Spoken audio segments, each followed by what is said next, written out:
रहता था। उसके पास एक मिट्ठू नाम का तोता था। वो एक बोलने वाला तोता था। लखन उसे कभी भी पिंजरे में नहीं रखता था। लखन बहुत मेहनत करता था, लेकिन उसके बावजूद वो गरीब ही रहता था। एक दिन पैसे न होने के कारण अरे मिट्ठू, तू यहाँ से चला क्यों नहीं जाता? मैं तो तुझे कभी पिंजरे में भी नहीं रखता। चला जा यहाँ से, मैं तुझे क्या खिला पाऊंगा? अरे मालिक, तुम चिंता ना करो मेरी। मैं कभी भी नहीं जाऊंगा आपको छोड़कर, और अपना टाइम आएगा आएगा आएगा। लेकिन लखन उसकी बात नहीं सुनता और गुस्से में अपने कमरे में चला जाता है। उधर मिट्ठू भी सोचता है, अरे लगता है मालिक सच में नाराज और दुखी हैं। लेकिन मैं भी क्या करूं? मैं क्या कर सकता हूं? उसके बाद मिट्ठू वहाँ से चला जाता है और एक बरगद के पेड़ पर बैठ जाता है और रोने लगता है। तभी एक चुड़ैल वहाँ आ जाती है। क्यों तोते, खा जाऊं तुझे? आज मुझे बहुत भूख लगी है और कई दिनों से मैंने कुछ खाया भी नहीं है। अरे चुड़ैल जी, खाना है तो खा जाओ, यूं हा करके मत डराओ। मैं वैसे भी बहुत दुखी हूँ, और रही मरने से डरने की बात, तो मैं किसी से डरता वरता नहीं। और हाँ, मुझे बार बार तोता मत बोलो। मेरा नाम मिट्ठू है, मिट्ठू है, मिट्ठू है। चुड़ैल तोते की बहादुरी देखकर काफी खुश हो जाती है। सचमुच तू बहुत बहादुर है मिट्टू। तेरी ये बहादुरी देखकर मैं खुश हुई। अब मैं तुझे मारूंगी नहीं। बता, मैं तेरी किस तरह से मदद कर सकती हूँ? फिर मिट्टू चुड़ैल को सारी बात बताता है। उसकी बात सुनने के बाद चुड़ैल बोलती है, अच्छा तो ये बात है। तू सच में बहुत स्वामी भक्त है।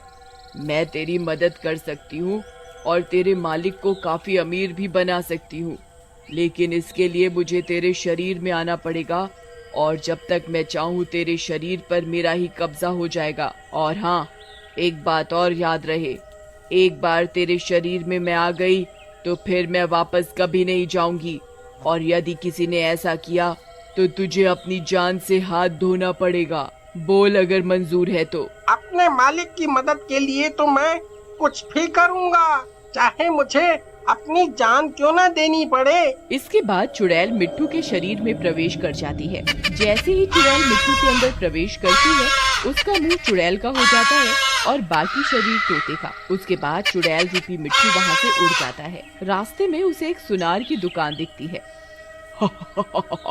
अरे वाह, ये तो सुनार की दुकान है। क्यों ना इसे लूट लूं, मजा आ जाएगा और इस मिट्ठू के मालिक को भी कुछ पैसे मिल जाएंगे। ऐसा कहकर चुड़ैल सुनार की दुकान में घुस जाती है। दुकान के अंदर दुकान का मोटा सा मालिक और उसका नौकर उसको उस रूप में देखकर काफी घबरा जाते हैं, और दुकान का मालिक भी बहुत डर जाता है। अरे भाया, यो के है भाया? ये पक्षी है, इंसान है, ये चुड़ैल है भाया? मुझे समझ को नहीं आया भाया। अरे सेठ जी, आपने क्या उसके साथ किसी की शादी करनी है जो कोनी कोनी कर रहे हो? ये अपना मोटा पेट पकड़ो और अपनी जान बचाकर भाग लो। भागो रे भागो, अपनी जान बचाकर भागो। ऐसा कहकर दुकान का नौकर वहाँ से भाग जाता है। अब अंदर केवल चुड़ैल और वो मोटा सेठ रह जाते हैं। क्यों मोटे, तेरा नौकर तो भाग गया। अब तो तू और मैं ही है यहाँ पर। चल जल्दी से सारा सोना मुझे दे दे और अपनी जान बचा ले। हम तो अपनी जान दे सके हैं, लेकिन सोना कोनी या तो हमारी मेहनत की कमाई है। मन्ने छोड़ दे, छोड़ दे। लेकिन सुनार की किसी बात का चुड़ैल पर कोई असर नहीं होता और वो गुस्सा हो जाती है। लगता है तू ऐसे नहीं मानेगा, तेरी जान ही लेनी पड़ेगी। ऐसा कहकर चुड़ैल उस सुनार को मार डालती है और उसके शरीर को उठाकर लखन की छत पर रख देती है। चलो, इस मोटे के मरने से एक बात तो हो गई, मुझे खाने के लिए खूब सारा मांस मिल गया। मजा आ जाएगा। और सुनार की दुकान से लूटा हुआ एक बहुत ही कीमती हीरो का हार लेकर लखन के पास चली जाती है और कुछ देर के लिए अपने चुड़ैल वाले रूप से मिट्ठू वाले रूप में आ जाती है। क्यों रे मिट्ठू, कहाँ था तू? कब से तुझे ढूंढ रहा हूँ, कहाँ गया था तू? लेकिन मिट्टू कोई जवाब नहीं देता और वो हीरे का हार नीचे गिरा देता है। अरे बाप रे, ये तो हीरे का हार है। अरे मिट्टू, ये तेरे पास कहाँ से आया? तुझे ये कहाँ पड़ा हुआ मिला? अरे मालिक, तुम्हें इससे क्या? ये मुझे रास्ते में पड़ा हुआ मिला, मैंने इसे उठा लिया। बस अब आप इसे ले लो और ऐश करो, मस्ती करो, आम खाओ। गुठलियाँ क्यों गिन रहे हो? नहीं नहीं, ये किसी और की अमानत है, मैं इसे नहीं ले सकता। तुम इसे वहीं फेंकाओ जहाँ से इसे लाए थे। मालिक, लेना है तो ले लो, नहीं तो फेंक दो आप इसे। इसके बाद मिट्टू वहाँ से चला जाता है। उधर लखन सोच में पड़ जाता है और उसे मिट्टू की हरकतों पर कुछ शक होता है। हो ना हो, कुछ गड़बड़ है। मिट्टू मुझसे इस तरह से कभी भी बात नहीं कर सकता। उधर चुड़ैल छत पर जाकर मिट्टू के शरीर से बाहर आ जाती है और उसे बोलती है, तेरा मालिक तो बहुत सुंदर और ईमानदार है, लगता है एक दिन कहीं मैं इसे ही ना खा जाऊं। नहीं नहीं नहीं, ऐसे मत बोलो, वो मेरे मालिक हैं।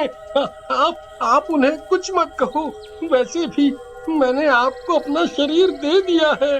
उसके बाद चुड़ैल इस मोटे सुनार की लाश को खा जाती है। उसके बाद ये सिलसिला ऐसे ही चलने लगता है और चुड़ैल आए दिन किसी न किसी इंसान को उठा लाती और उसे खा जाती। धीरे धीरे लखन के मकान की छत पर कंकालों का ढेर लग जाता है और वहाँ से बदबू आने लगती है।